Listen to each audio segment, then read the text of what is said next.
علی بھی کویشچن ہے، الحمدللہ رجب المرجب 1441 ہجری کا آخری اشرا سٹارٹ ہو چکا ہے۔ اس حوالے سے ہمارے سب کانٹیننٹ یعنی انڈیا، پاکستان اور بنگلہ دیش کی سوسائٹی میں 27 رجب کو معراج النبی صلی اللہ صلی علیہ اللہ وآلہ علیہ وسلم کے وسلم۔ مبارک دن کے طور پر منایا جاتا ہے۔ چنانچہ اسی کانٹیکس میں سب سے زیادہ ڈسکس ہونے والا عقیدہ معراج النبی صلی اللہ علیہ صلی وآلہ اللہ وسلم علیہ کے وآلہ دوران وسلم۔ اللہ تعالیٰ اور اس کے محبوب صلی اللہ علیہ وآلہ وسلم کی ملاقات کے موقع پر اللہ عز و جل کے دیدار کا مسئلہ ہے۔ پلیز اس حوالے سے کتاب و سنت کی روشنی میں امت کی رہنمائی فرمائیے، شکریہ۔ جزاکم اللہ خیرا و احسن الجزا۔ میرے بھائیوں، اس میں کوئی شک نہیں ہے کہ معراج مصطفیٰ صلی اللہ علیہ وآلہ وسلم ہمارے محبوب سید الاولین والآخرین، شفیع المذنبین، رحمت للعالمین، سیدنا و مولانا امام اعظم محمد رسول اللہ صلی اللہ علیہ وآلہ وسلم کے ان 3 معجزات میں سے ایک بڑا معجزہ ہے جن کا ذکر قرآن کے اندر آیا ہے۔ ہمارے محبوب صلی اللہ علیہ وآلہ وسلم کے 3 معجزات ایسے ہیں جن کا ذکر قرآن میں آیا، باقی بخاری اور مسلم میں تو درجنوں معجزات کا ذکر ہے، لیکن وہ 3 معجزے جن کو قرآن نے بھی بیان کیا ہے وہ سب سے زیادہ اہمیت کے حامل ہے کیونکہ اس کا ذکر قرآن میں ہے۔ ان میں سے نمبر 1 معجزہ، جسے آپ عربی میں آیتن کہتے ہیں، اردو میں آپ معجزہ، عقل کو عاجز کر دینے والی چیز، اللہ کی نشانی، وہ ہے القرآن، جس کا ذکر سورۃ العنکبوت میں آیا کہ یہ نبی علیہ السلام کا واحد معجزہ ہے جس کی بنیاد پہ دعوی نبوت ہے۔ اور بخاری اور مسلم میں بھی کئی احادیث اس کو سپورٹیو ہیں۔ ایک وہ مشہور حدیث ہے بخاری اور مسلم کی کہ اللہ تعالیٰ نے ہر نبی کو کوئی نہ کوئی معجزہ دیا تھا، اور مجھے اللہ نے وحی یعنی قرآن کا معجزہ دیا ہے۔ میں اللہ سے امید کرتا ہوں سب سے زیادہ متبعین قیامت والے دن میرے ہوں گے، کیونکہ میرا معجزہ سب سے زیادہ یونیک ہے، یعنی کتاب کا معجزہ۔ اور دوسرا معجزہ آپ صلی اللہ علیہ وآلہ وسلم کا جو قرآن میں ذکر ہوا وہ شق القمر کا واقعہ ہے، جو سورۃ القمر کے سٹارٹ میں ہی آتا ہے، اقتربت الساعہ، قریب آ گئی قیامت، وانشق القمر، اور شک ہو گیا چاند۔ اس کانٹیکسٹ میں بخاری اور مسلم میں کئی احادیث ہیں کہ نبی صلی اللہ علیہ وآلہ وسلم کے مبارک زمانے میں چاند 2 ٹکڑے ہوا تھا اور پھر دوبارہ سے جڑ گیا۔ تو یہ وہ دوسرا معجزہ ہے جس کا ذکر قرآن کے اندر آیا۔ اور تیسرا معجزہ ہے معراج النبی صلی اللہ علیہ وآلہ وسلم کا معجزہ۔ اس کی کوئی تاریخ ہمیں احادیث کی کتابوں میں نہیں ملتی، نہ کوئی مہینے کا پتہ ہے، یہ اندازہ ہی ہے، بہرحال ہمیں اس سے کوئی غرض نہیں ہے۔ اگر کوئی سمجھتا ہے کہ معراج کا مہینہ ہے اور 27ویں رات ہے اور اس اعتبار سے اس مہینے کے اندر اس واقعے کو یاد کیا جاتا ہے تو اس میں کوئی ایسا مسئلہ نہیں ہے، بشرطے کہ اس میں قرآن و سنت سے جو چیزیں ثابت ہیں وہ بیان کی جائیں، قصے کہانیاں بیان نہ کی جائیں جو اکثر قصے اور کہانیاں بیان کی جاتی ہیں۔ تو یہ 3 معجزات ہیں جن کا ذکر اللہ تعالیٰ نے قرآن میں فرمایا ہے۔ اس میں ٹاپ آف دا لسٹ قرآن، اس کے بعد شق القمر والا یعنی چاند کے 2 ٹکڑے ہونے والا معجزہ، اور تیسرا معجزہ آپ صلی اللہ علیہ وآلہ وسلم کی معراج۔ اور یہ بھی یاد رکھیں یہ جو معراج ہم عموماً بولتے ہیں یہ بھی غلط العام ہے، اصل میں اس معجزے کا نام ہے الاسراء والمعراج۔ نبی صلی اللہ علیہ وآلہ وسلم کا رات کا زمینی سفر الاسراء اور المعراج، اور پھر آسمانی سفر، اور یہ دونوں سفر قرآن کے اندر موجود ہیں۔ جو زمینی سفر ہے الاسراء، وہ پارہ نمبر 15 ہمارا سٹارٹ اسی سے ہوتا ہے، سورہ بنی اسرائیل جو سورت نمبر 17 ہے اس کے آغاز میں ہی آتا ہے، اعوذ باللہ من الشیطان الرجیم، بسم اللہ الرحمن الرحیم، سبحان الذی اسری بعبدہ لیلا من المسجد الحرام الی المسجد الاقصی۔ پاک ہے وہ ذات جو اپنے بندے کو لے گئی راتوں رات مسجد حرام سے مسجد اقصی، ایک دور کی مسجد تک، جس کے ارد گرد برکتیں رکھی ہیں تاکہ ہم اپنے اس بندے خاص کو اپنی قدرت کی نشانیاں دکھائیں۔ الاسراء رات کا سفر، بیت اللہ سے لے کر مسجد ایلیا، یروشلم، بیت المقدس، یہ تینوں نام ایک ہی مسجد کے لیے، اور بعد میں وہاں پہ مسجد بھی بن گئی، حضرت عمر کے دور میں اس کا نام پھر مسجد اقصی رکھا گیا۔ قرآن جب نازل ہوا تھا وہاں اقصی لغت کے معنوں میں آیا تھا ایک دور کی مسجد، مسجد اقصی بعد میں بنائی گئی ہے، پہلے وہ بیت المقدس یا ایلیا یا یروشلم کہلاتا تھا۔ تو یہ ہے الاسرا، اور پھر وہاں سے آپ صلی اللہ علیہ وآلہ وسلم کو ایک براق پہ سوار کر کے آسمانوں کا سفر کروایا گیا 7ویں آسمان تک، اور پھر سدرۃ المنتہا، اس کا نام ہی ہے سدرۃ المنتہا، جہاں پہ مخلوق کی انتہا ہو جاتی ہے، وہاں تک، اسے ہم کہتے ہیں المعراج، یعنی اونچائی کا سفر آپ صلی اللہ علیہ وآلہ وسلم کا۔ اور اس کا ذکر جو ہے وہ سورۃ النجم، سورت نمبر 53 میں آیا ہے، جس میں وہ مشہور آیت بھی آتی ہے فَكَانَ قَابَ قَوْسَيْنِ أَوْ أَدْنَىٰ، جس کے اوپر انشاءاللہ میں ڈسکشن بھی کر دوں گا۔ یہ یاد رکھیے گا میرے بھائیو، الاسراء والمعراج یہ پیورلی آپ صلی اللہ علیہ وآلہ وسلم کا جسمانی پلس روحانی سفر ہے، یہ کوئی خواب کا واقعہ نہیں ہے، کوئی روحانی ایکسپیرینس نہیں ہے۔ اگر یہ خواب کا واقعہ ہوتا تو کفار مکہ کو بھی ماننے میں آر نہ ہوتی، خواب میں تو بہت کچھ انسان دیکھ لیتا ہے، تو یہ جسمانی پلس روحانی ایکسپیرینس ہے۔ اور اس کے ساتھ یہ بھی یاد رکھنا ہے کہ اس کا موڈ برزخی ہے، یعنی اس کو اس دن کوئی دیکھ کے آبزرو نہیں کر سکتا تھا، الا یہ کہ اللہ نے کوئی ایک خاص منظر کسی کو دکھا دیا وہ الگ بات، ورنہ یروشلم میں آلموسٹ 1,00,000 کے قریب انبیاء جمع ہوئے، صحیح مسلم میں آتا ہے، یہاں تک کہ آپ صلی اللہ علیہ وآلہ وسلم نے فرمایا کہ مجھے جبرائیل علیہ السلام نے تمام نبیوں کا امام بھی وہاں پر بنایا۔ میرے بھائی ہمارے شہر میں 1,00,000 بندہ جمع ہو جائے رات کے وقت تو تھرتھلی پڑ جائے گی، اور اس زمانے کے اندر، لیکن کسی نے وہ منظر دیکھا نہیں ہے، وہ ان سین بیریئر تھا۔ اور بیسیکلی یہ اس لیے کروایا گیا، جو سورہ آل عمران میں آیا تھا نا کہ اللہ تعالیٰ نے انبیاء کی ارواح سے عہد لیا تھا کہ اگر میں تمہیں حکمت دوں، نبوت دوں، اور پھر میرا کوئی پیغمبر تم میں آ جائے تو تم نے اس پیغمبر کی تصدیق کرنی ہے، جس طرح کہ یحییٰ علیہ السلام نے حضرت عیسیٰ علیہ السلام کی۔ اور نبی صلی اللہ علیہ وآلہ وسلم کی تصدیق تو سب انبیاء نے کرنی تھی، تو وہ اللہ تعالیٰ نے فزیکلی انبیاء کرام کو جو ہے وہ برزخی طور پہ وہاں پہ جمع کر کے، اور آپ صلی اللہ علیہ وآلہ وسلم کے پیچھے نماز پڑھوا کے آپ کی امامت کا اعلان کروایا کہ آپ امام الانبیاء ہیں صلی اللہ علیہ وآلہ وسلم، تاکہ سورہ آل عمران کا وہ والا وعدہ پورا ہو۔ وہ بڑا سٹرکٹ وعدہ ہے، اس میں یہاں تک الفاظ ہیں کہ مجھ سے یہ عہد کرو کہ جب میرے پیغمبر آئیں گے تم ان پر ایمان بھی لاؤ گے، ان کی مدد بھی کرو گے، اور میرے ساتھ یہ بھاری ذمہ اٹھاؤ، میں بھی تمہارے ساتھ گواہوں میں شامل ہوتا ہوں، اور اب بھی اگر کسی نے اس عہد کو توڑا تو وہ فاسقوں میں شمار ہوگا۔ یہ اتنے سخت الفاظ انبیاء کرام علیہ السلام کے بارے میں اللہ تعالیٰ نے ارشاد فرمائے۔ تو یہ برزخی اس کا موڈ تھا۔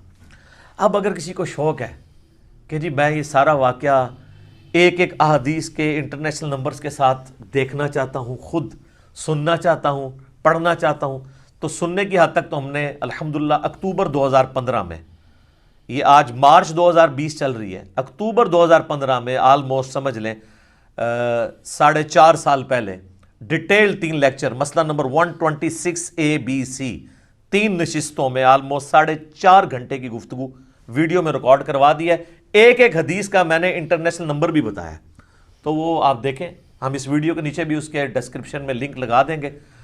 اور اس سے بھی بہتر یہ ہے کہ مرنے سے پہلے اے مسلمان کر لے اس پہ غور، کتابوں کا خدا اور ہے، بابوں کا خدا اور، کتابوں کا دین اور ہے، بابوں کا دین اور، کتابوں کی معراج اور ہے، بابوں کی معراج اور، کتابیں خود کھول کے پڑھیں۔ وہ میں آپ کو حوالہ دے دیتا ہوں، صحیح بخاری میں انٹرنیشنل نمبر ہے 3887، ڈیٹیلڈ حدیث ہے پوری واقعہ معراج کی، جس میں الاسراء زمینی سفر بھی ہے، آسمانی سفر، ہر آسمان پہ کس کس پیغمبر سے ملاقات ہوئی، 5 نمازیں دی گئیں، یہ ساری کی ساری 50 سے 5 ہوئی، حضرت موسیٰ علیہ السلام کے ساتھ ملاقاتیں ہوئی، یہ پوری صحیح بخاری میں انٹرنیشنل نمبر ہے 3887، اور سر صحیح مسلم 37 احادیث کنزیکٹیو ہیں، شروع میں پہلی جلد کے اندر انٹرنیشنل نمبر کے مطابق 411 سے لے کر 447، 411 سے 447 صرف واقعہ معراج کے اوپر ہے، الاسراء والمعراج۔ اچھا وہاں پہ بھی آپ کو ہیڈنگ مل جائے گی، الاسراء والمعراج، رات کا سفر اور آسمانوں کا سفر۔ اور مشکات میں اگر آپ نے پڑھنا ہے تو تیسری جلد میں آپ کو 5862 سے 5867 تک مسلسل 6 احادیث اس حوالے سے مل جائیں گی جو واقعہ معراج سے ریلیٹڈ ہے، لیکن ظاہر ہے کہ کچھ سکپ بھی ہوئی ہیں، تو تو وہ آپ صحیح مسلم کا وہ چیپٹر پڑھ لیں 411 سے 447 تک۔ اچھا، یہ جو میں نے دعویٰ کیا نا کہ یہ جسمانی پلس روحانی سفر ہے، یہ کوئی خواب کا معاملہ نہیں ہے، اگرچہ خواب میں بھی آپ علیہ السلام کو معراج ہوئی، وہ الگ سے ہے۔ کچھ ضعیف روایتیں بھی ہیں سیدہ عائشہ کی طرف منسوب، حضرت معاویہ کی طرف منسوب، کہ وہ لوگ کہتے تھے کہ نبی علیہ السلام کو خواب میں معراج کروائے گی، لیکن وہ اصول محدثین پہ جعلی روایتیں ہیں۔ صحیح بخاری کے اندر اوپر تلے 3 طرق سکیٹرڈ فارم میں، اوپر تلے تو نہیں ہے، 3 طرق آئے ہیں۔ انٹرنیشنل نمبر کے مطابق 6613 4716 3888، جس میں ابن عباس کا قول ہے، سورہ بنی اسرائیل کی آیت نمبر 60 میں آتا ہے نا کہ ہم نے نبی صلی اللہ علیہ وآلہ وسلم کو جو منظر دکھایا تھا۔ اب وہاں پہ جو رؤیا کا لفظ استعمال ہوا ہے نا، وہ کہتے ہیں خواب کے لیے استعمال ہوتا ہے، حالانکہ عربی میں رؤیا آنکھوں سے دیکھنے والے منظر کے لیے بھی یہ لفظ استعمال ہوتا ہے۔ بال ابن عباس کا قول امام بخاری اسی آیت کو ہیڈنگ بنا کے لے کے آئے ہیں سورہ بنی اسرائیل آیت نمبر 60 کے، اور ابن عباس کہا کرتے تھے کہ نبی صلی اللہ علیہ وآلہ وسلم کو جو یہ منظر دکھایا گیا جو کافروں کے لیے فتنہ بن گیا، قرآن کی آیت ہے۔ فتنہ کیوں بنا؟ میرے بھائی اگر خواب کا منظر ہوتا تو خواب کیوں کافروں کے لیے فتنہ بنتا؟ وہ تو مان لیتے ہیں کہ خواب میں تو کچھ بھی ہو سکتا ہے، فتنہ بنے اس لیے کہ وہ فزیکل کلیم تھا۔ تو ابن عباس کا قول ہے صحیح بخاری میں کہ یہ منظر جو دکھایا گیا یہ نبی صلی اللہ علیہ وآلہ وسلم نے اپنی جسم کی آنکھوں سے دیکھا تھا، دل کی آنکھوں سے نہیں۔ دل کی آنکھوں سے مراد ہوتا ہے خواب میں، اور جسم کی آنکھوں سے مراد فزیکلی یہ دیکھنا ہے۔ میرے بھائیو، الاسراء والمعراج میں آپ صلی اللہ علیہ وآلہ وسلم کو کئی ایک مناظر دکھائے گئے، جو سورہ بنی اسرائیل کی آیت نمبر 7 جو آیت نمبر سٹارٹ میں 1 ہے، سورت نمبر 17، لِنُرِيَهُ مِنْ آیاتنا، تاکہ ہم اپنے بندے کو اپنی نشانیوں میں سے نشانیاں دکھائیں۔ وہ نشانیاں کون سی تھیں؟ ان پہ میں بولوں تو میرے بھائی تقریباً 3-4 گھنٹے اور لگ جائیں گے۔ میں آپ کو موٹی موٹی باتیں بتا دیتا ہوں جو بخاری اور مسلم میں آئی ہیں کہ آپ علیہ السلام کو کیا کچھ دکھایا گیا۔ نمبر 1 سٹارٹ ہوا شق الصدر سے، آپ علیہ السلام کا سینہ چاک کیا گیا، بخاری مسلم میں آتا ہے، اور جنت سے سونے کا تشت لا کے آب زمزم کا پانی ڈال کے جبرائیل علیہ السلام نے نبی علیہ السلام کا دل جو ہے وہ دھویا۔ نمبر 2 آپ صلی اللہ علیہ وآلہ وسلم کو، چونکہ آپ مکے میں تھے، ابھی مدینہ آپ نے جانا تھا، راستے میں ایک شہر میں اتارا گیا اور جبرائیل نے کہا کہ یہ طیبہ ہے، مدینہ، جو آپ کا مسکن عنقریب بننے والا ہے ہجرت کے بعد۔ حضور کو اس وقت تک نہیں پتا تھا کہ یہاں سے تو میری دعوت جو ہے وہ ایسی لانچ ہوگی کہ رومن اور پرشین امپائر بھی کچھ نہیں جائیں گی۔ نمبر 3 پھر آپ کو کوہ طور پہ لے جایا گیا، انبیاء کے مقامات پہ۔ سب سے پہلے نبی علیہ السلام کا اپنا مسکن، اس کے بعد پھر طور سینا کے اوپر، اور کہا گیا کہ یہ وہ ہے جہاں پہ اللہ تعالیٰ نے حضرت موسیٰ علیہ السلام سے کلام کیا تھا۔ نمبر 4 بیت اللحم لے جایا گیا۔ بیت المقدس میں ایک جگہ ہے جہاں پہ حضرت عیسیٰ علیہ السلام کی ولادت ہوئی تھی، تو وہ جگہ بھی دکھائی گئی۔ لہٰذا اس سے امام ابن تیمیہ کے اس عقیدے کا رد ہوا کہ انبیاء کی جو بیٹھنے کی جگہ ہیں ان کا وزٹ کرنا یہ نعوذ باللہ کوئی بدعت ہے۔ نبی علیہ السلام کو تو خود کروائی جا رہی ہے یہ ساری چیزیں، الحمدللہ۔ اور صحیح بخاری میں اوپر تلے 10 احادیث ہیں کہ عبداللہ بن عمر اپنے سفر حج کے دوران ان جگہوں پر نماز پڑھا کرتے تھے جہاں پہ نبی علیہ السلام کے ساتھ جب انہوں نے سفر کیا تھا تو جہاں جہاں اتر کے نماز پڑھی تھی۔ تو اس میں امام بخاری نے باب باندھا ہے کہ نبی علیہ السلام کی جگہوں کو تلاش کر کے وہاں پہ نماز پڑھنا، حتیٰ کہ مسند احمد میں آتا ہے کہ وہ اس جگہ پہ پیشاب بھی کرتے تھے جہاں نبی علیہ السلام نے اپنے سفر حج میں پیشاب کیا تھا۔ بخاری میں الفاظ ہیں نافع کے کہ مسجدیں موجود تھیں راستے میں، مسجد کے پاس نالوں کے قریب جو پتھر تھے وہاں پہ وہ نماز پڑھتے تھے، مسجد میں نہیں پڑھتے تھے۔ وہ کہتے تھے مسجد تو بعد میں بنی ہے، نبی علیہ السلام نے اس پتھر پہ نماز پڑھی تھی۔ یہ اتباع سنت کا جذبہ تھا۔ تو ظاہر نبی علیہ السلام سے لیا۔ 4 چیزیں ہوگی جی، شق الصدر، مدینہ شریف دکھایا گیا، طور سینا، بیت اللحم، اور اس کے بعد صحیح مسلم میں آتا ہے قبر موسیٰ دکھائی گئی۔ نبی علیہ السلام کہتے ہیں میں نے سرخ ٹیلے کے پاس موسیٰ علیہ السلام کو ان کی قبر میں نماز پڑھتے ہوئے دیکھا، اور اگر میں گزروں میں تمہیں وہ قبر بھی دکھا سکتا ہوں۔ وہ قائم یصلی فی قبری، وہ کھڑے اپنی قبر میں نماز پڑھ رہے تھے۔ لیکن یہ معاملہ ہے برزخی، حیات انبیاء کے اوپر یہ ثبوت ہے لیکن برزخی معاملہ۔ اس کے بعد آپ صلی اللہ علیہ وآلہ وسلم کو بیت المقدس میں انبیاء کی امامت کروائی گئی، 1 لاکھ کے قریب پیغمبروں کو جمع کیا گیا، اور جبرائیل علیہ السلام نے کہا کہ آپ ان کی امامت کروائیں. یہ صحیح مسلم میں آتا ہے. اچھا، پھر دجال دکھایا گیا، یہ بھی آتا ہے بخاری مسلم میں، دجال بھی دکھایا گیا. پھر آپ علیہ السلام کو آسمانوں کی سیر کروائی گئی.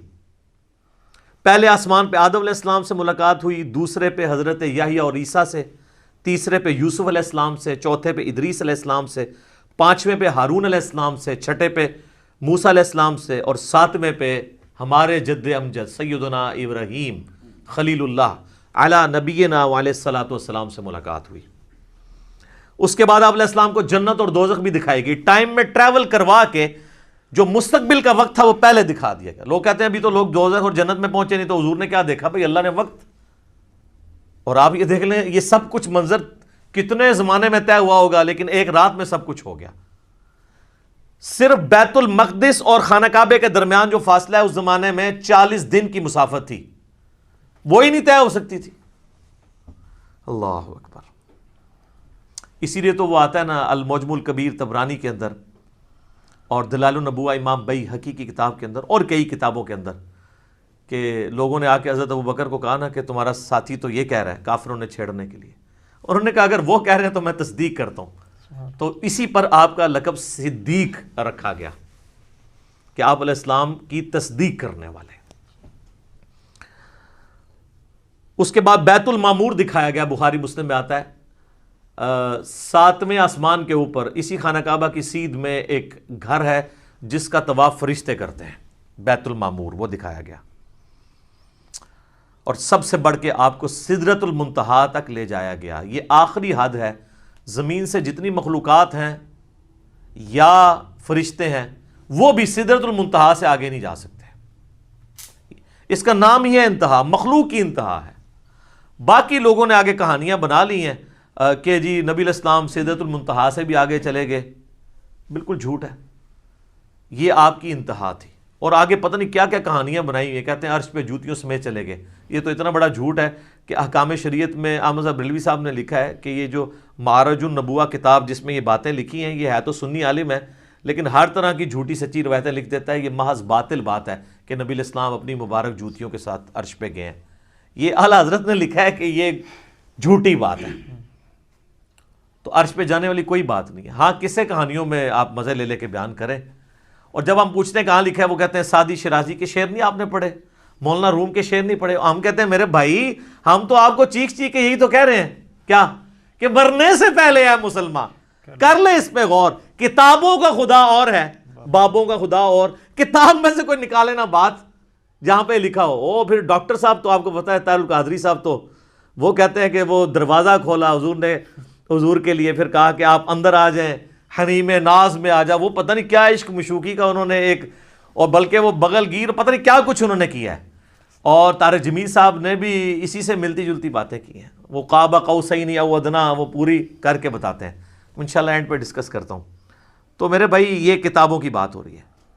اور سدرۃ المنتہا ہی پہ اللہ تعالیٰ کی ملاقات ہوئی اپنے محبوب علیہ السلام کے ساتھ. اور سورۃ النجم میں اس کا ذکر ہے. وہاں پہ اللہ تعالیٰ نے وحی بھی کی آپ علیہ السلام کو. صحیح مسلم میں آتا ہے کہ 3 چیزیں آپ کو وہیں پہ عطا ہوئیں. نمبر 1 5 نمازیں. وہ ڈیٹیل بخاری مسلم میں آتی ہے کہ 50 تھی، کم ہوتے ہوئے موسیٰ علیہ السلام کے پاس جب وہ آتے تھے نا 6ٹھے آسمان کے اوپر، تو کہتے تھے حضرت زیادہ ہیں کم کروائیں. ایک پھیرے ہی بس اور لگڑا سی، وہ کون ہی لگیا، ورنہ وہ 5 کم ہوتے 5 تک رہ گئی. پھر اس میں الفاظ ہیں بخاری مسلم میں، اللہ نے کہا کہ میرا قول بھی نہیں بدلے گا، تمہاری امت پڑھے گی 5. سورۃ الانعام میں ہے کہ 1 نیکی 10 کے برابر ہے، تو میں ان کو ثواب 10 کا ہی دوں گا. 1 کے بدلے 10 کا، تو نمازیں 50 کا ہی ثواب ملے گا 5 کے گیز بھی. دوسرا تحفہ دیا گیا سورۃ البقرہ کی آخری 2 آیات. صحیح مسلم میں آتا ہے آمن الرسول بما انزل الیہ من ربہ والمؤمنون. سر یہ 2 آیات وہ ہیں جو اس دنیا میں نازل نہیں ہوئی ہیں، آسمانوں پہ نازل ہوئی ہیں. آسمان سے آسمانوں پہ ہی نبی علیہ السلام کے مبارک سینے پہ. اور صحیح مسلم میں آتا ہے کہ تیسری چیز جو آپ کو دی گئی کہ آپ کا جو کوئی امتی شرک نہیں کرے گا نا میں اسے معاف کر دوں گا. تو اس کو تو سپورٹو پھر قرآن میں بھی آیت ہے انہ من یشرک باللہ فقد حرم اللہ علیہ الجنہ وَمَأْوَاهُ النَّارُ وَمَا لِلظَّالِمِينَ مِنْ انصار. بے شک جو کوئی اللہ کے ساتھ شرک کرے گا اللہ اس گناہ کو کبھی معاف نہیں کرے گا. اس پہ جنت حرام ہے، اس کا ٹھکانہ دوزخ ہے، اور وہاں اس کا کوئی مددگار نہیں ہوگا.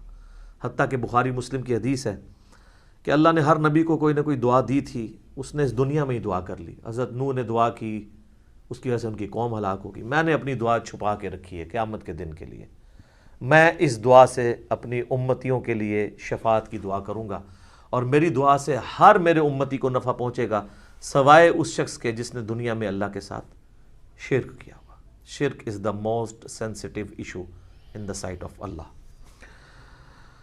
اللہ اکبر. تو یہ 3 گفٹ آپ علیہ السلام کو ملے: 5 نمازیں، سورۃ البقرہ کی آخری 2 آیات، اور جو شرک نہیں کرے گا اس کی مغفرت. یہ ساری تفصیلات آپ مسئلہ نمبر 126 ABC کے اندر دیکھ سکتے ہیں 4.5 گھنٹے میں اس کو سکپ کرتا ہوں. الاسراء والمعراج میں جو معراج والا پورشن ہے اس میں سب سے زیادہ کنٹروورشل چیز جو آپ نے سوال میں بھی کی وہ ہے نبی علیہ السلام نے کیا شب معراج اللہ تعالیٰ کو دیکھا تھا یا نہیں. اب اس کا جواب ہاں یا نہ میں دینا تو بہت بڑی آزمائش ہے مسلمانوں کے لیے، جب تک کہ آپ پورا مقدمہ ان کو نہیں سمجھاتے. تو آپ اس پورے مقدمے کو سمجھیں گے تو آپ کے لیے معاملہ آسان ہو جائے گا. اس کی وجہ یہ ہے کہ یہاں پہ فرقہ واریت کا دین ہے، جس کو میں بابوں کا دین کہتا ہوں. اور آپ سے بار بار کہتا ہوں کہ مرنے سے پہلے اے مسلمان کر لے اس پہ غور. کتابوں کا خدا اور ہے، بابوں کا خدا اور. اچھا کہتے ہیں نہیں آپ کتابوں کا دین کہہ لیا کریں، بابوں کا خدا تو سب کا ایک ہے. میرے بھائی اس کے اندر قیامت مضمر ہے. دین کس لیے ہوتا ہے؟ اللہ کی شناخت کے لیے. جب آپ کے بابوں نے اس اللہ کی شناخت میں نہیں کروائی ہے جو پیغمبروں کے ذریعے اللہ نے کروائی تھی، تو ہم رونا روئیں گے نا کہ آپ کس اللہ کی بات کرتے رہے ہو. تو اصل چیز قیامت زور اس شعر میں تبھی ہے کہ کتابوں کا خدا اور ہے، بابوں کا خدا اور. اور دیکھ لیں ہلچل مچی اس کی وجہ سے ہے. اگر میں کہتا کتابوں کا دین اور ہے بابوں کا دین اور، تو کسی کو کچھ نہیں تھا ہونا. یہ اندر جو ہلچل مچتی ہے نا، وہ کہتے ہیں یار ہم پتہ نہیں کس خدا کو مان رہے ہیں، کتابوں والے خدا کو کسی اور کو نہ مان رہی ہوئی ہے. تو یہ تو میں نے ڈیٹیکٹ کیا تھا قرآن سے ہی، کتابوں کا خدا. حضرت آدم علیہ السلام کو جب اللہ نے دنیا پہ اتارا، سورۃ البقرہ آیت نمبر 38، تو اللہ تعالیٰ نے ہماری ماں اور باپ کو یہی کہا تھا قُلْ اهْبِطُوا مِنْهَا جَمِيعًا، اے آدم اور اس کی بیوی اور میری ان دونوں بندوں کی قیامت تک ہونے والی اولاد اتر جاؤ زمین میں. اب فَإِمَّا يَأْتِيَنَّكُم مِّنِّي هُدًى، یاد رکھنا اب جب کبھی بھی کوئی ہدایت کی کتاب تمہارے پاس آئے گی، انتظار کرنا کتابوں کا، بابوں کا نہیں، کتابوں کا جو پیغمبروں کے ذریعے آئیں گے. فَإِمَّا يَأْتِيَنَّكُم مِّنِّي هُدًى فَمَن تَبِعَ هُدَايَ فَلَا خَوْفٌ عَلَيْهِمْ وَلَا هُمْ يَحْزَنُونَ. جو ان کتابوں کی اس ہدایت کی پیروی کرے گا اس کو نہ کوئی خوف ہوگا نہ کوئی غم. وَالَّذِينَ كَفَرُوا وَكَذَّبُوا بِآيَاتِنَا أُولَٰئِكَ أَصْحَابُ النَّارِ هُمْ فِيهَا خَالِدُونَ. جو کوئی ہماری آیات کو جھٹلا دے گا، کفر کرے گا، اس کو جھٹلائے گا، تو وہ ہوں گے اہل جہنم، رہیں گے اس میں ہمیشہ ہمیشہ. اللہم اجرنا من النار، آمین. اللہم من احییتہ منا فاحیہ علی الاسلام، ومن توفیتہ منا فتوفہ علی الایمان، آمین. تو اس لیے ہم کہتے ہیں کتابوں کا دین، بابوں کا نہیں. تو اس مقدمے کو سمجھنے کے لیے آپ پہلے بنیادی بات سمجھ لیں، ایک بنیادی عقیدہ، جو عقیدہ پوری امت کا ہے سوائے ان لوگوں کے جو اپنے نفس کے غلام بنے ہوئے ہیں. وہ کون ہے وہ میں آپ کو بتا دوں گا. پوری امت کا یہ عقیدہ ہے کہ مرنے سے پہلے اس روئے ارض پہ اللہ تعالیٰ کا دیدار کسی انسان کو، کسی جن کو، کسی فرشتے کو یا کسی بھی مخلوق کو ہونا محال ہے، امپاسبل ہے. یہ مقدور نہیں ہے، محال ہے. اس کے ثبوت میں سورۃ الانعام کی آیت نمبر ہے 103، لا تدرکہ الابصار، نگاہیں اس کا احاطہ نہیں کر سکتی، وہ نگاہوں کا احاطہ کر لیتا ہے. حتیٰ کہ اس آیت میں اہل تشیع اتنا غلو کرتے ہیں کہ وہ یہ کہتے ہیں کہ قیامت میں اور جنت میں بھی اللہ کا دیدار نہیں ہوگا. وہ بھی غلو کر رہے ہیں. اور دوسری طرف ان کی حالت یہ ہے کہ وہ کہتے ہیں کہ مولا علی علیہ السلام اس وقت تک سجدے سے سر نہیں اٹھاتے تھے جب تک اللہ کو دیکھ نہ لیں. تو ہم کہتے ہیں یار آپ کوئی ایک بات کرو, کسی بات کے اوپر ٹکو. اور پھر بعض غلو کرنے والے وہ کہتے ہیں شب معراج بھی جو مولا علی کا پنجہ دیکھا تھا. خیر اب اہل علم ان کو خود ہی رد کر رہے ہیں, وہ کہہ رہے ہیں یہ نصیرگی ہیں, ہمارا ان سے کوئی تعلق نہیں ہے, اہل تشیع کا یہ جو ہے مکتب نہیں ہے, مکتب اہل بیت یہ نہیں ہے. تو یہ سورۃ الانعام کی آیت نمبر 103 اس پر گواہ ہے. اور اس سے بھی بڑھ کر پریکٹیکل ایکسپیرینس سورۃ الاعراف کی آیت نمبر 143, جب موسیٰ علیہ السلام نے کوہ طور پہ ملاقات کے دوران کہا اے اللہ میری خواہش ہے میں تجھے دیکھوں. اتنی دفعہ باتیں سن سن کے اگلا سٹیپ بھی بندہ طے کرتا ہے نا. تو اللہ نے کیا فرمایا تھا, لن ترانی, ہرگز نہیں دیکھ سکتا تو مجھے, بلکہ تو پہاڑ کی طرف دیکھ, اگر یہ پہاڑ اپنی جگہ پہ قائم رہا تو سمجھنا تو مجھے دیکھ سکتا ہے. تو قرآن کے الفاظ ہیں پہاڑ پہ اللہ نے صرف تجلی کی تو وہ ریزہ ریزہ ہو گیا, اور موسیٰ علیہ السلام انڈائریکٹ وہ تجلی دیکھنے سے بے ہوش ہو کے گر پڑے. اور اس کے بعد ان کا ہے اللہ میں تیرے طرف رجوع لاتا ہوں, اب دوبارہ میں یہ بات نہیں کروں گا. تو اگر موسیٰ علیہ السلام کو زیارت نہیں ہو سکتی اللہ تعالیٰ کی اس دنیا میں, تو موسیٰ علیہ السلام سے بڑھ کے تو کوئی بھی نہیں ہو سکتا. تو اب اگر موسیٰ علیہ السلام کے سوا کوئی شخص یہ دعویٰ کرے کہ اس نے اللہ کو دیکھا ہے, تو پھر ہم اسے غلام احمد قادیانی کا بھائی کہیں گے نا, جس طرح اس نے جھوٹا دعوے نبوت کیا. یہ کم از کم اسے کہنا چاہیے کہ تو جھوٹ بولتا ہے, یا تو پھر یہ کلیم کرتا ہے کہ تو مسلمان ہو کے موسیٰ علیہ السلام سے بڑا مرتبہ رکھتا ہے. حالانکہ موسیٰ علیہ السلام تو اولو العزم پیغمبروں میں سے ہے, جو سورہ شورا کے اندر آیا ہے. 5 اولو العزم پیغمبر ہیں. نمبر 1 ہمارے محبوب علیہ السلام, اس کے بعد حضرت ابراہیم علیہ السلام, پھر نوح علیہ السلام, موسیٰ علیہ السلام اور عیسیٰ علیہ السلام. تو اولو العزم پیغمبروں سے بھی آگے بڑھ گئے. تو پھر ہم یہی کہیں گے نا. سورۃ الحجر کی آیت نمبر 99 آخری آیت میں بھی آیا ہے, وَاعْبُدْ رَبَّكَ حَتَّى يَأْتِيَكَ الْيَقِينُ, اپنے رب کی عبادت کرتے جاؤ یہاں تک کہ تمہیں یقین نصیب ہو جائے, تمہیں موت آ جائے. تمام نے اس یقین کا ترجمہ موت کیا ہے. مرنے سے پہلے یقین نہیں آ سکتا, کیونکہ یقین اس وقت آتا ہے جب آپ فزیکلی دیکھ لیں. تو یہی تو آپ کو انعام ہے, ان الذین یخشون ربهم بالغیب لہم مغفرۃ واجر کبیر, جو بغیر دیکھے اپنے رب سے ڈرتے ہیں ان کے لیے ہے مغفرت اور بہت بڑا اجر. اور صحیح مسلم میں انٹرنیشنل نمبر کے مطابق 7356 نمبر حدیث ہے دجال کے کانٹیکسٹ میں. نبی علیہ السلام فرماتے ہیں کہ یہ دجال آئے گا تو اس کے ماتھے پہ کافر لکھا ہوگا, لیکن وہ کاف فا را یا کاف الف فا را لکھا ہوگا ایبریویشنز میں. تو لوگ جو اہل ایمان ہیں نبی علیہ السلام کہتے ہیں وہ پڑھ لیں گے کہ یہ کافر لکھا ہے, تو ان کو پتہ چلے گا دجال ہے. دوسرے لوگ نہیں پڑھ پائیں گے, چاہے مومنین میں بھی منافقین ہوئے, اور وہ ہو سکتا ہے کاف سے کشف پڑھ لیں, الف سے الہام پڑھ لیں, فا سے فیض پڑھ لیں, اور را سے روحانیت پڑھ لیں. اوکے جی یہ تو بہت بڑے بزرگ ہیں.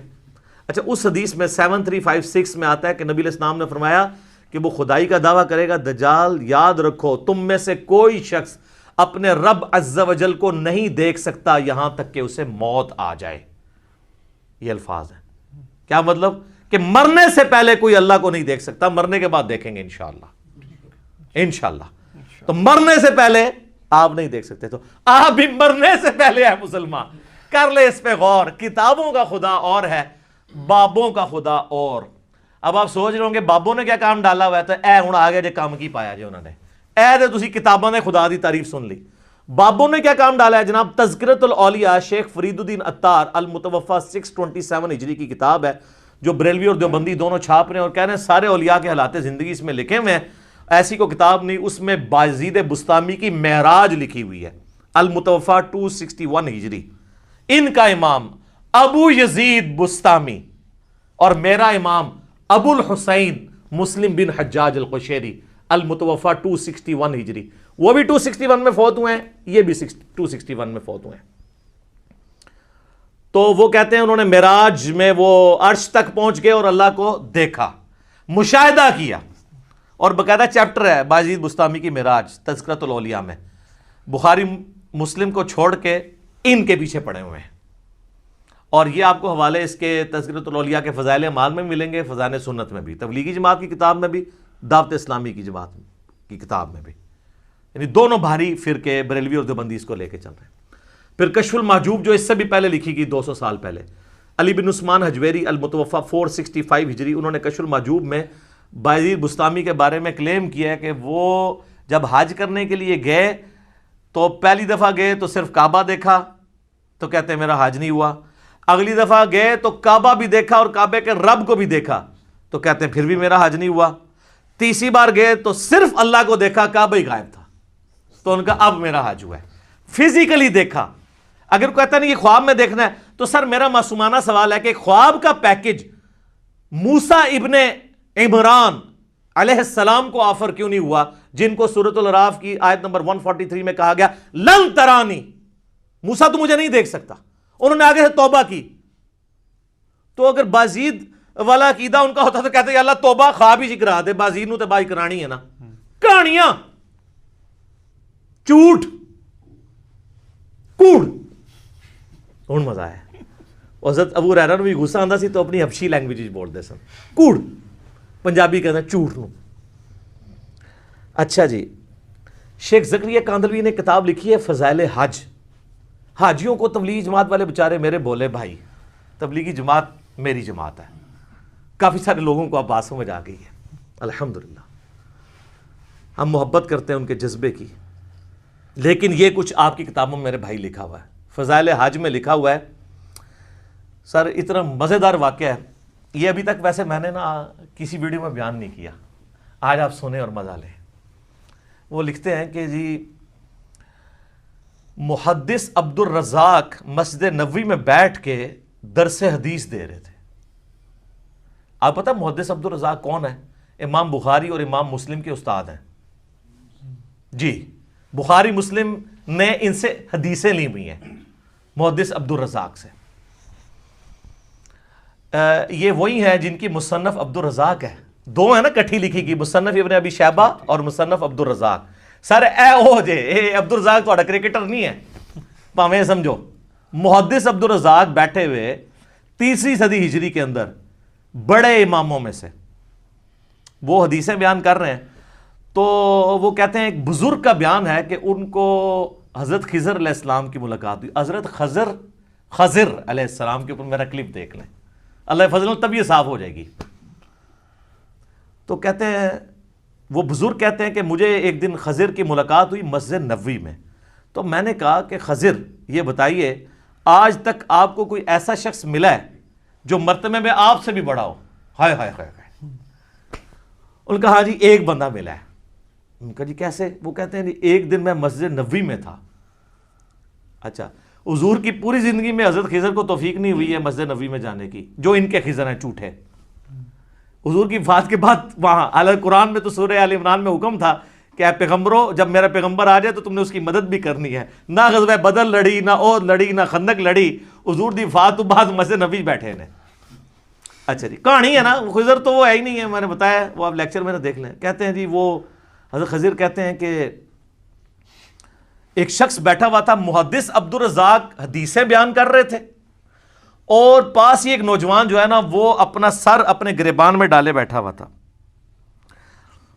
تو ظاہر ہے یہ صوفی ہوتے ہیں نا جو یہ کام کرتے ہیں، قرآن حدیث کا درس ہی سن نہیں سکتے کیونکہ ان کے خلاف ہے، علم و بس کا نہیں ہو یار۔ تو کہتے ہیں حضرت خضر کہتے ہیں میں بڑا حیران ہوا کہ محدث عبد الرزاق یہاں پہ درس دے رہے ہیں، اتنے بڑے محدث، اور یہ بندہ علیحدہ بیٹھا ہوا ہے۔ تو کہتے ہیں میں اس کے پاس چلا گیا، تو وہ یوں ہی بیٹھا تھا، تو میں نے اس سے پوچھا کہ تو عبد الرزاق سے حدیثیں کیوں نہیں سنتا؟ اس زمانے میں تو اس کے پائے کا محدث کوئی نہیں ہے۔ تو وہ آگے سے کہتا ہے کہ لوگ عبد الرزاق سے حدیثیں سنتے ہیں اور میں ڈائریکٹ رزاق سے سنتا ہوں۔ استغفر اللہ، لعنت اللہ علی الکاذبین۔ سر یہ دعویٰ رسول اللہ کے بعد اگر کوئی کرے تو یا تو اس کا ذہنی توازن بگڑا ہوگا یا غلام احمد قادیانی کا بھائی ہوگا۔ صحیح بات، تبھی قلم اٹھا سکتے ہیں نا آپ کہ ذہنی توازن بگڑا ہو۔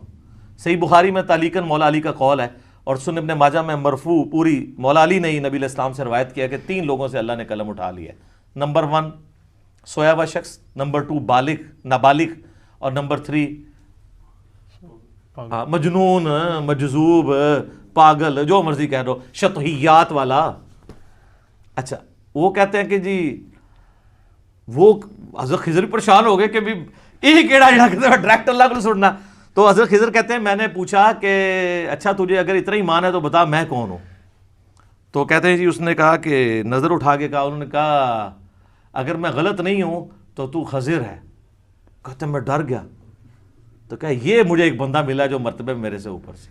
اے جی جناب کہانیاں تے اس لیے میں نے بیان کیا کہ یہ حضرت موسیٰ علیہ السلام اور پیغمبروں کے مقابلے پہ انہوں نے اپنے بابے بنائے ہوئے ہیں. تو اب ہم ان کو صرف پیار سے ہی کہہ سکتے ہیں کہ مرنے سے پہلے اے مسلمان کر لے اس پہ غور، کتابوں کا خدا اور ہے، بابوں کا خدا اور. تو آپ لوگوں نے مایوس نہیں ہونا. ان لوگوں کے بارے میں تو مجھے یقین ہے کہ یہ لوگ تو اللہ کے دیدار سے محروم ہوں گے جنہوں نے بد عقیدگیاں پھیلائی ہیں، لیکن آپ لوگ مایوس نہ ہوں. ہر مؤمن کو قیامت کے دن اللہ تعالیٰ کا دیدار ہوگا اور جنت میں بھی دیدار ہوگا انشاءاللہ تعالیٰ. اس پہ درجنوں احادیث بخاری مسلم کی اور قرآن کی آیات بھی گواہ ہیں. اور آپ دیکھیں دنیا میں بھی اللہ نے ایک تھوڑا سا ماڈل رکھا ہوا ہے. نماز مؤمن کی معراج ہے. کیوں کہا جاتا ہے؟ نماز معراج النبی میں تحفہ ملا ہے. وہاں سدرۃ المنتہا پہ اللہ اور نبی نے ڈائریکٹ باتیں کی تھیں حجاب کے اندر، وہ میں بعد میں حدیث بتاؤں گا. آپ یہاں دنیا پہ بیٹھ کے اللہ سے باتیں کر سکتے ہیں نماز کی حالت میں. باقی یہ جو کہانی مشہور ہے نا کہ یہ معراج النبی کی گفتگو ہے اللہ کی اور نبی علیہ السلام کی التحیات للہ والصلوات والطیبات، یہ بالکل کہانی ہے، یہ کسی حدیث میں نہیں آئی ہے. بخاری مسلم میں تو واضح آیا ہے. صحابہ کرام کہتے ہیں رسول اللہ صلی اللہ علیہ وآلہ وسلم نماز کا تشہد ہمیں قرآن کی طرح سکھاتے تھے. ابن مسعود کہتے ہیں کہ میرے ہاتھ کو نبی علیہ السلام نے اپنے دونوں مبارک ہاتھوں میں لے کے مجھے یہ سکھایا تھا التحیات للہ والصلوات والطیبات. تو یہ نبی علیہ السلام نے سکھایا ہوا ہے، اس کا معراج کے ساتھ کوئی تعلق نہیں ہے. یہ کہانی ہے جو آپ بچپن سے سارے سنتے ہیں. جی نبی علیہ السلام نے کہا التحیات للہ والصلوات والطیبات، اللہ نے کہا السلام علیکہ ایھا النبی ورحمۃ اللہ وبرکاتہ. تو نبی علیہ السلام نے نعوذ باللہ پھر کریکشن کی اور کہا السلام علینا وعلی عباد اللہ الصالحین. اور پھر فرشتوں نے کہا اشہد ان لا الہ الا اللہ واشہد ان محمدًا عبدہ ورسولہ. ایک کہانی ہے سر، کڈی وڈی کہانی ہے، اور بچپن تو سن رہے ہو. آج تک کسی مولوی کو پوچھا ہے اے وہ کہانی ہے بریلوی بھی بیان کرتا ہے، دیوبندی بھی بیان کرتا ہے، اہل حدیث بھی بیان کرتا ہے. کسی نے نہیں پوچھا ہے لکھی کہاں ہوئی یہ کہانی ہے. سورۃ القیامہ کی آیت نمبر 22 اور 23 میں آیا ہے، اللہ تعالیٰ نے فرمایا وجوہ یومئذ ناظرہ، اس دن ایسے چہرے ہوں گے جو تر و تازہ ہوں گے، الی ربہا ناظرہ، اپنے رب کی طرف دیکھ رہے ہوں گے.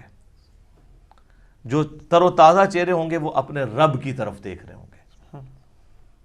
اچھا بعض لوگ کہتے ہیں نہیں جی وہ یہاں دیکھنے سے مراد ہے کہ وہ رحمت کا انتظار کر رہے ہوں گے. وہ جنہوں نے نہیں ماننا، تو یہ جو سورۃ الفجر کی آیت ہے وَجَاءَ رَبُّكَ وَالْمَلَكُ صَفًّا صَفًّا، قیامت والے دن اللہ اور فرشتے قطار در قطار اس دنیا پہ اتریں گے، کیونکہ میدان محشر اس دنیا میں عدالت لگنی ہے.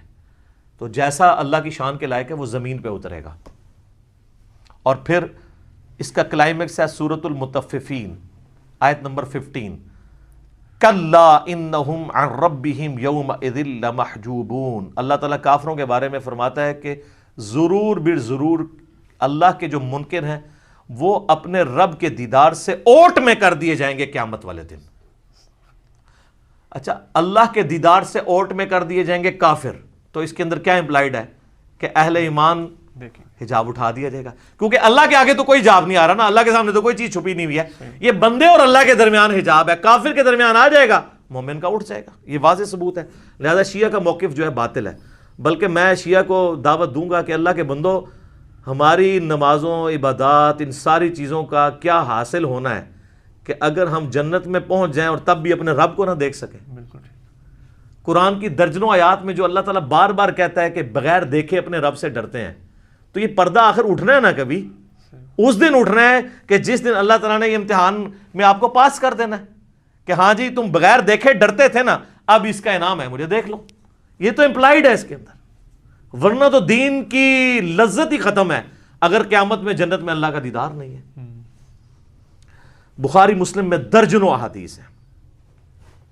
اسی کانٹیکسٹ میں جو سورۃ القیامہ کی آیت نمبر 22 ہے وجوہ یومئذ ناظرہ الی ربہا ناظرہ، اس آیت کے کانٹیکسٹ میں بخاری مسلم دونوں میں حدیث ہے. صحابہ کرام نے پوچھا یا رسول اللہ کیا ہم اپنے رب کو دیکھیں گے قیامت والے دن؟ آپ نے فرمایا تم ضرور اپنے رب کو دیکھو گے. 14ویں رات کا چاند جب چھایا ہوتا ہے اور کوئی بادل نہ ہو تو تمہیں اس چاند کو دیکھنے میں کوئی تکلیف محسوس نہیں ہوتی. سورج کو دیکھنے میں تکلیف ہوتی ہے، چاند کو دیکھنے میں نہیں ہوتی۔ بالکل اس طریقے سے تم اپنے رب کو بھی دیکھو گے اور تمہاری آنکھوں پہ کوئی سٹرین نہیں آئے گا، جیسا کہ اس کی شان کے لائق ہے۔ تم اپنے رب کو دیکھو گے انشاءاللہ تعالی۔ اور سر صحیح مسلم میں ایک بڑی رکت انگیز حدیث ہے، نبی علیہ السلام فرماتے ہیں جنتی جب جنت میں پہنچ جائیں گے نا تو اللہ تعالیٰ جنتیوں سے کہے گا کہ ہاں جی کوئی اور نعمت چاہیے؟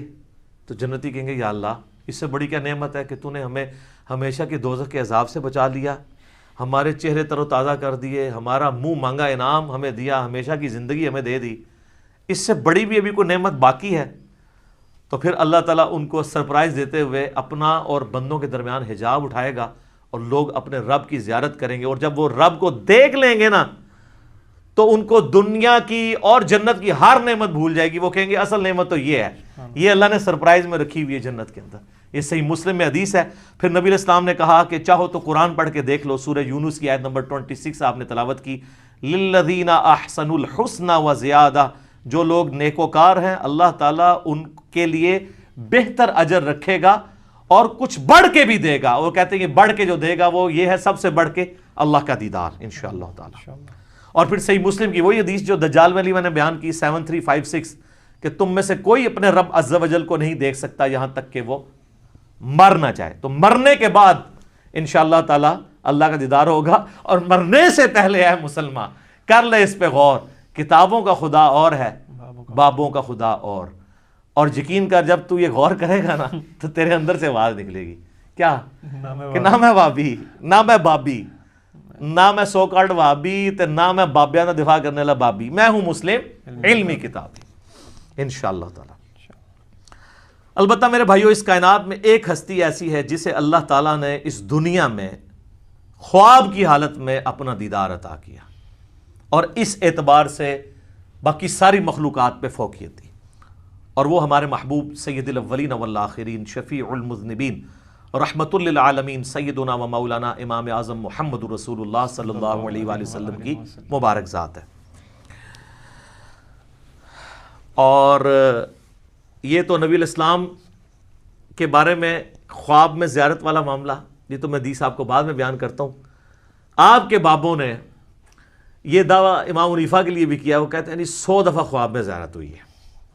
احمد بن حنبل کے بارے میں تو فضائل اعمال کے اندر لکھا ہے کہ خواب میں اللہ کو دیکھا اور پوچھا کہ اللہ جی میں آپ کا قرب چاہتا ہوں تو کس چیز سے حاصل کروں؟ تو اللہ نے فرمایا قرآن سے۔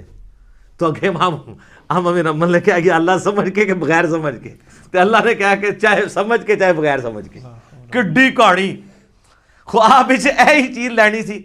تو سر اس پہ میری 100 نمبر مجلس دیکھ لیں، کتابوں کا خدا اور ہے بابوں کا خدا اور۔ میں آج اس کی انجینئرنگ نہیں کرتا، بل یہ فضائل اعمال کے اندر یہ لکھا ہوا ہے، فضائل ذکر والے چیپٹر کے اندر، کہ امام احمد بن حنبل نے بھی اللہ کو دیکھا ہے خواب میں۔ بالکل کہانی ہے، اگر یہ کوئی چیز ہوتی تو یہ پیکج موسیٰ علیہ السلام کو آفر ہوتا، جو سورۃ الاعراف کی آیت نمبر 143 میں کیٹاگوریکل ڈینائی آ گیا، لن ترانی، تو نہیں دیکھ سکتا، ٹھیک ہے، فزیکلی تو کوئی دیکھ سکتا، خواب میں بھی صرف نبی علیہ السلام کی خصوصیت ہے۔ اور وہ حدیث ہے میرے بھائیوں جامعہ ترمذی میں انٹرنیشنل نمبر کے مطابق 3235، یہ حدیث مسند امام احمد میں بھی ہے، مشکات المصابی میں 748 نمبر ہے پہلی جلد کے اندر، اور یہاں خواب کا ذکر ہے۔ اور یاد رکھیے گا سورہ الصافات کی آیت نمبر 100 سے لے کے 103 تک آتا ہے نا کہ ابراہیم علیہ السلام کو اللہ نے خواب میں بیٹے کی قربانی کا حکم دیا تھا۔ انبیاء کے خواب وحی الہی ہوتے ہیں۔ بخاری مسلم میں کئی احادیث ہیں کہ نبوت کا 46واں حصہ خواب ہے، نبیوں کو جو خواب دکھایا جاتا ہے وہ ڈیفینیٹلی وحی الہی ہوتا ہے۔ باقی بخاری مسلم میں آتا ہے کہ نبیوں کے علاوہ جو ہے وہ اللہ کی طرف سے بھی ہو سکتا ہے، شیطان کی طرف سے بھی ہو سکتا ہے، نفس کی طرف سے بھی ہو سکتا ہے۔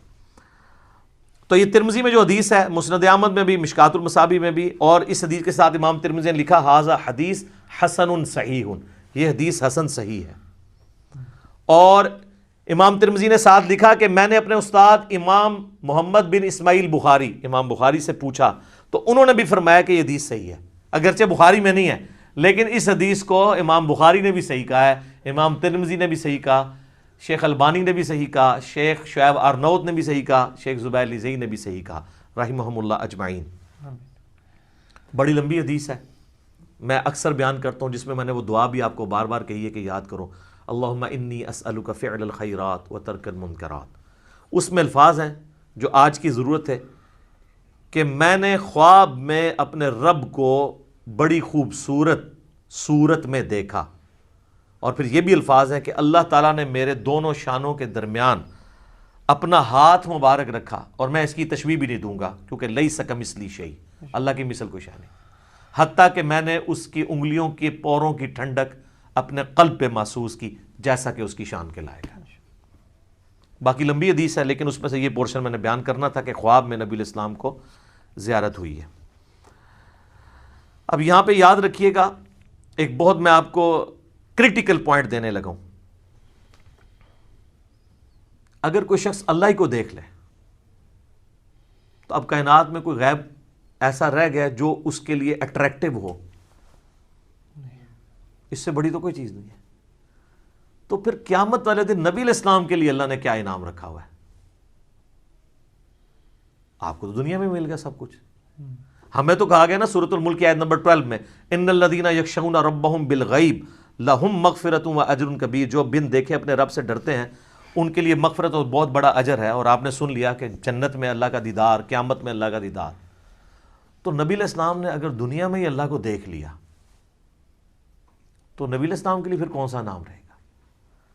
تو اس کے اندر امپلائڈ ہے کہ نبی علیہ السلام کے لیے انعام یہ ہے کہ دنیا میں دیکھا ہے خواب کی حالت میں، فزیکل ہی نہیں دیکھا، دل کی آنکھوں سے دیکھا ہے۔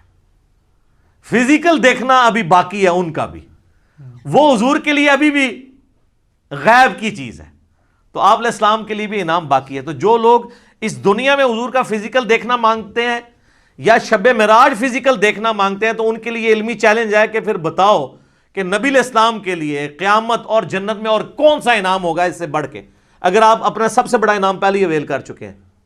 اور یہ پوائنٹ جس شخصیت نے ہائی لائٹ کیا ہے، میں اس کا کریڈٹ اسی کو دیتا ہوں، مولانا اسحاق صاحب رحمہ اللہ تعالی، المتوفی 213 عیسوی مطابق 28 اگست 2013۔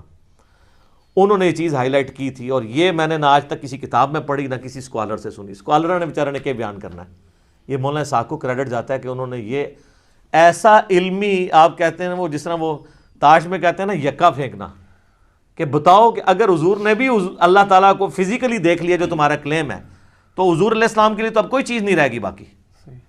تو خواب میں ہی دیکھا، فزیکلی نہیں دیکھا، شب معراج بھی دیکھا تو پردے میں دیکھا، فزیکلی نہیں دیکھا۔ وہ انشاءاللہ اب میں اس کے اوپر ڈسکشن کرتا ہوں آخر میں۔ شب معراج میں صحابہ اکرام علیہم رضوان کی 3 آراء پائی جاتی ہیں دیدار خداوندی عز و جل کے حوالے سے۔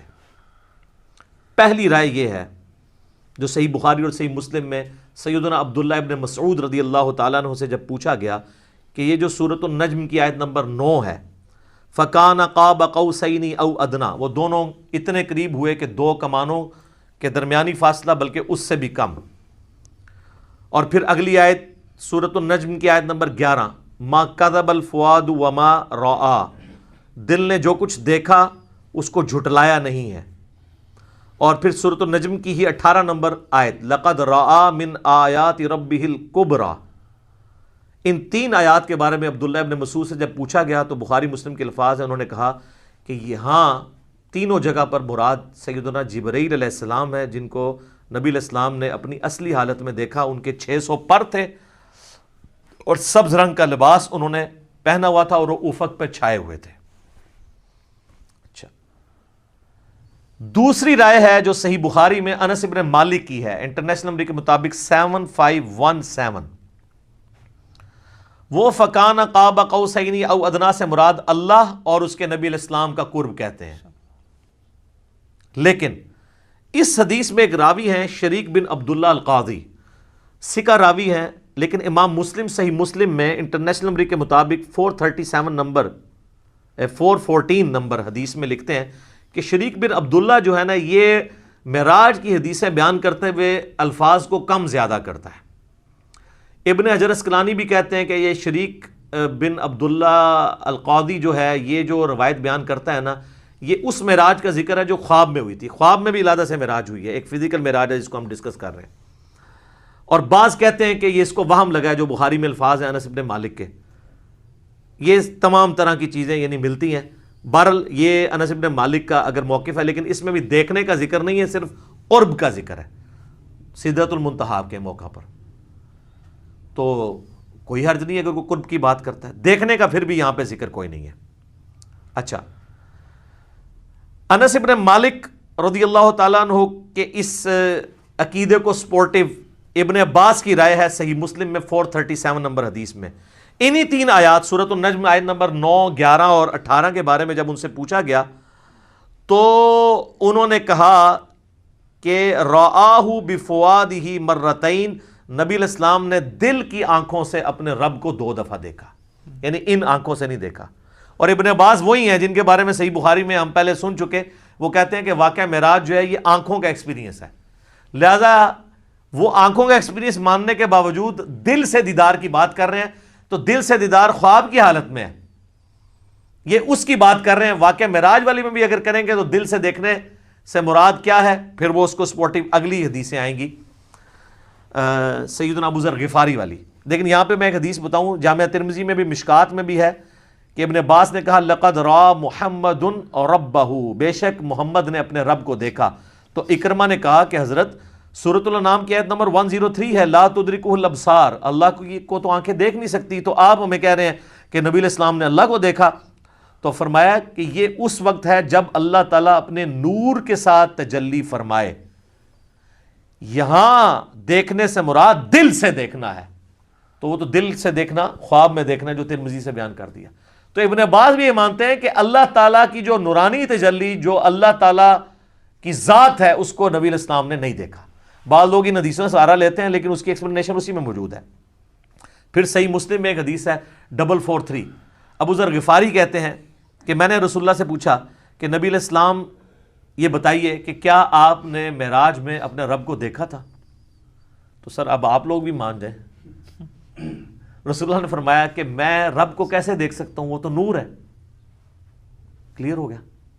اچھا، اس سے اگلی حدیث ہے صحیح مسلم میں 444. ایک تابعی کہتے ہیں ابو ذر غفاری سے کاش میں رسول اللہ کے زمانے میں ہوتا نا تو حضور سے ایک سوال ضرور کرتا. تو ابو ذر غفاری نے کہا کون سا سوال؟ اس نے کہا میں نے حضور سے پوچھنا تھا کہ یا رسول اللہ آپ نے شب معراج اللہ کو دیکھا ہے کہ نہیں.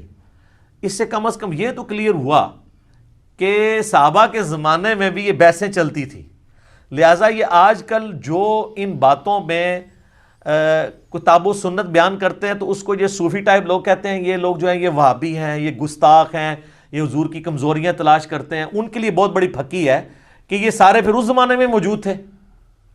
تابعین کہہ رہے ہیں ابو ذر غفاری کو کہ ہم حضور کے زمانے میں ہوتے ہیں نا تو حضور سے پوچھتے کہ یا رسول اللہ آپ نے اس کا مطلب تابعین کو صحابہ نے یہ عقیدہ نہیں بتایا.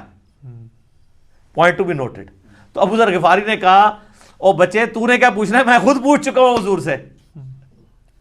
اچھا، تو وہ کہتے ہیں میں نے جب رسول اللہ سے پوچھا تھا تو آپ علیہ السلام نے فرمایا کہ میں نے شب معراج ایک نور دیکھا تھا. یہ نہیں کہا، سوال ہو رہا ہے کہ کیا آپ نے اللہ کو دیکھا تھا، تو جواب میں ہونا چاہیے تھا ہاں میں نے اللہ کو دیکھا. جواب کیا دیا؟ میں نے ایک نور کو دیکھا تھا. ابو ذر غفاری کہہ رہے ہیں کہ حضور نے مجھے یہ جواب دیا. اس کی ایکسپلینیشن اس سے اگلی حدیثوں میں ہو رہی ہے. سر امام مسلم نے یقین کرے نا، وہ کہتے ہیں نا ایک سجی پھر کھبی پھر اتو پھر تلو، کنزیکٹیو حدیثاں جی 443 444 اور اس سے اگلی 445 اور پھر اس سے اگلی 446 ابو سعید خدری سے کہ نبی علیہ السلام نے فرمایا کہ اللہ کا اپنی مخلوق سے جو پردہ ہے وہ نور کا پردہ ہے، اگر وہ نور کا پردہ ہٹ جائے تو مخلوق تباہ و برباد ہو جائے، تجلی کی تاب نہیں لا سکتی. تو وہ جو آیا مسلم میں کہ میں نے نور دیکھا تھا تو وہ کیا تھا؟ اللہ اور محمد رسول اللہ کے درمیان وہ پردہ تھا، کیونکہ اگلی حدیثوں میں آتا ہے کہ نور وہ پردہ ہے. ورنہ تو کہتے ہیں میں نے اللہ کا نور دیکھا، کہا میں نے ایک نور دیکھا تھا. اور 443 میں کیا ہے کہ میں اسے کیسے دیکھ سکتا ہوں، وہ تو نور ہے. اس کا اپنا نور نہیں دیکھا، پردے والا نور دیکھا، وہ ہٹ جائے تو مخلوق تباہ و برباد ہو جائے. بالکل کلیئر کٹ ہے. اچھا، یہ تو ہوگی وہ والی دوسری والی رائے اور اس کی ایکسپلینیشن. اب اینڈ پہ میں آپ کو اپنی اماں کی رائے بتاتا ہوں جو آپ کو ہضم نہیں ہونی کبھی بھی. سر اماں نے جو کیا ہے نا اس امت کے ساتھ احسان اور صوفیوں کے ساتھ ان کے سارے عقیدوں کو پیسیفک اوشن میں پھینک دیا. بخاری اور مسلم دونوں میں حدیث ہے. اما عائشہ تو انس ابن مالک، ابن عباس، ابن مسعود، ابو ذر غفاری، ابو سعید خدری جو یہ حدیثیں بیان کر رہے ہیں ان سب کو پیچھے چھوڑ جاتی ہیں. یہ آیات میں تو صحابہ کی آراء ہے نا، اور اما خود کہہ رہی ہیں کہ ان آیتوں کے بارے میں وہ پہلی امتی ہوں جنہوں نے رسول اللہ سے ڈائریکٹ ان آیات کی تفسیر پوچھی ہوئی ہے. تو اب پیچھے کوئی چیز رہ جاتی ہے؟ نہیں. تو سر مرنے سے پہلے اے مسلمان کر لے اس پہ غور، کتابوں کا خدا اور ہے، بابوں کا خدا اور. تو سر یہ صحیح بخاری شریف انٹرنیشنل نمبر 4855، اور سر یہ صحیح مسلم شریف انٹرنیشنل نمبر 439 میں اما عائشہ کی ڈیٹیل حدیث ہے. اما عائشہ کے 5 عقیدے میرا ایک کلپ پہلے کا چڑھا ہوا ہے. اس میں اما عائشہ نے جو عقائد بیان کی ہیں وہ متقاضی ہے کہ میں ورڈ بائی ورڈ وہ حدیث بیان کروں، اور اس کے بعد قلم ٹوٹ جاتا ہے. اس پہ میں اس کو کنکلوڈ کرتا ہوں. صحیح مسلم میں 439 نمبر حدیث. سر یہ مسلم شریف ہے جو پڑھی ہوئی نہیں ہے، پڑھی ہوئی بھی ہے. اس میں 439 نمبر حدیث انٹرنیشنل نمبر کے مطابق ورڈ بائی ورڈ سنیں، اور میں تو پھر اپنے سٹائل میں بیان کروں گا، ٹھیک ہے، تاکہ آپ کو مزہ بھی آئے، آپ اس زمانے میں پہنچ جائیں. مسروق تابعی کہتے ہیں کہ میں تکیہ لگائے ہوئے سیدہ عائشہ کے پاس حجرے میں پردے میں بیٹھا ہوا تھا. اما عائشہ کی عادت تھی کہ وہ اندر ہوتی تھی تو باہر ایک مجلس لگی ہوئی ہوتی تھی، لوگ آگے سوال آپ سے کرتے تھے، ظاہر امت کی استاد ہیں. تو ایک دن اچھا اما عائشہ کا بڑا پیار تھا اس مسروق تابعی کے ساتھ، اور یہ بھی اتنا لاڈلا تھا اس نے اپنی بیٹی کا نام بھی عائشہ رکھا ہوا تھا. یہ بڑا مشہور تابعی ہے، بخاری مسلم میں درجنوں احادیث ہیں ایسے. تو کہتے ہیں کہ ایک دن میں تکیہ لگائے بیٹھا تھا تو اماں نے اندر سے آواز دی اور کہا اے ابو عائشہ. یہ پیار سے بلایا، کنیت. یہ یعنی عرب میں جب کسی کو پیار سے بلانا ہوتا تھا اس کا نام نہیں لیا جاتا تھا، کنیت کے ساتھ بلایا. اے ابو عائشہ، جو بھی 3 باتوں میں سے کسی ایک کا بھی قائل ہوا اس نے اللہ پہ بہت بڑا جھوٹ باندھا. اب سر نبی کی بیوی، امت کی ماں، ایک اپنے سٹوڈنٹ کو دین سکھا رہی ہیں، پوچھنے پہ نہیں خود سے بتا رہی ہے کہ میرے پاس بنیادی عقائد ہیں تم لے لو. اب وہ مسروق تابعی کہتے ہیں میں تکیہ لگا کے بیٹھا ہوا تھا تو میں سیدھا ہو گیا کہ کون سی 3 باتیں ہیں جو اللہ کے اوپر کوئی باندھ دے تو وہ جھوٹا ہے، کہیں میرے اندر نہ پائی جاتی. آپ پہ تو فرق نہیں پڑتا، آپ کے آگے سے قرآن گزر جائے، بخاری گزر جائے، مسلم گزر جائے، کیوں؟ وہ آپ بابوں کے دین کے اوپر ہیں، ٹھیک ہے. تو اس لیے ہم آپ سے ریکویسٹ کرتے ہیں کہ مرنے سے پہلے اے مسلمان کر لے اس پہ غور. کتابوں کا خدا اور ہے، بابوں کا خدا اور جب تو غور کرے گا تیرے اندر سے آواز اٹھے گی، کیا کہ نہ میں وابی، نہ میں بابی، میں ہوں مسلم علمی کتابی. تو میں نے کہا کہ وہ 3 باتیں کون سی ہیں؟ انہوں نے کہا پہلی بات، جو کوئی یہ عقیدہ رکھتا ہے کہ محمد صلی اللہ علیہ وآلہ وسلم نے اپنے رب کو دیکھا تو اس نے اللہ پر بہت بڑا جھوٹ باندھا. لو جی سارے صوفی وڈے کے جے صوفی تے کہندے نسی ویکھیا ہے، بتایا نہیں بازید بستامی نے دعویٰ کیا ہے. ہوئے ہوئے ہوئے. مسروق کہتے ہیں میں تکیہ لگائے بیٹھا تھا، جیسے ہی میں نے یہ بات سنی میں اٹھ کے بیٹھ گیا. میں نے کہا اے اماں جان ذرا مجھے بھی کچھ عرض کرنے دیں اور اپنی بات میں جلدی نہ کریں، یعنی میں بھی کوئی اپنے دلائل سامنے رکھنا وا، تسی پہلے ہی چھکا مارا ہے، کیونکہ وہ ان کا خود بھی یہی ہو سکتا ہے عقیدہ ہو. کیا اللہ نے قرآن میں نہیں فرمایا وَلَقَدْ رَآهُ بِالْأُفُقِ الْمُبِينِ؟ وہی آیات سورۃ النجم کی آیت نمبر 9، 11 اور 18 تینوں مسروق نے پڑھی. وَلَقَدْ رَآهُ نَزْلَةً أُخْرَى، یہ تو واضح قرآن میں آیا ہے کہ دیکھا اس نے اس کو. اب قرآن میں یہ تو نہیں ہے کس نے کس کو. تو سیدہ عائشہ نے کہا اس امت میں سب سے پہلے میں نے ان آیتوں کو رسول اللہ سے پوچھا تھا. تو اب رسول اللہ سے پوچھنے کے بعد بھی اگر کسی نے نہیں یقین کرنا اور بابوں کے دین پہ چلنا اور کتابوں کے دین پہ نہیں چلنا، صحیح مسلم 439 نمبر حدیث پہ نہیں چلنا، اور صحیح بخاری انٹرنیشنل نمبر کے مطابق 4855 حدیث میں، مسلم میں چونکہ ڈیٹیل ہے میں وہ بیان کر رہا ہوں.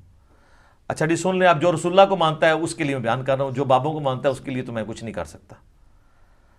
تو آپ علیہ السلام نے فرمایا کہ ان آیات میں مراد جبرائیل علیہ السلام ہے، یعنی میں نے جبرائیل علیہ السلام کو دیکھا، میں نے ان کو ان کی اصلی صورت پر دیکھا اور 2 بار ایسا ہوا۔ ان آیات میں اسی کا ذکر ہے کہ ان کو وہ اس وقت وہ اتر رہے تھے آسمان سے، اور ان کے تن و توش کی بڑائی نے آسمان سے زمین تک روک رکھا تھا، افق پہ پھیلے ہوئے تھے، وہی جو عبداللہ ابن مسعود نے کہا۔ اب یہ سیدہ عائشہ نے جو یہ حدیث بیان کی ہے نا کہ نبی علیہ السلام سے خود ہی پوچھ لیا تو ان کا جبرائیل ہے، تو اما عائشہ اب مزید علمی دلائل سامنے رکھ رہی ہیں اسی عقیدے پہ۔ سورۃ الانعام کی آیت نمبر 103 پڑھی، لا تدرکہ الابصار وہو یدرک الابصار، جو ہم پہلے ڈسکس کر چکے۔